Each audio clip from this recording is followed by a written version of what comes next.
আসসালামু আলাইকুম। আমার মিমির কালকে বমি করেছে দুইবার, সকালের দিকে একবার আর হচ্ছে রাতে একবার। আমার এই জন্য খুব ভয় লেগেছে যে কি আল্লাহ জানে কি হয়। ওর পেটে একটু সমস্যা, খাওয়া দাওয়া ছেড়ে দিছে। দেখি মা, এই যে মা একটু স্যালাইন খাওয়াই, ওই জন্য স্যালাইন একটু খাওয়াচ্ছি। ফিডার হারিয়ে গেছে। এই যে মা আমার, ওরে বাবা কি সুন্দর করে স্যালাইন খায়, কি সুন্দর করে খায়। আরেকটু করো তো মা, আরেকটু। এই যে দেখি মা, দেখি দেখি দেখি, আরেকটু আরেকটু আরেকটু খাও। ভালো বাচ্চা, আমার ভালো বাচ্চা তো। হ্যাঁ, এই যে করেন তো আম্মা, আম্মা আম্মা আম্মা আম্মা, এই যে আরেকটু করেন। ছোট্ট মা, ছোট্ট মা, আমার ছোট্ট মা।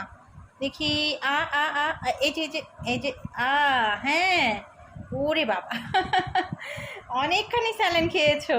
মজো খাচ্ছ, মজো মজো মজো খাচ্ছ মা।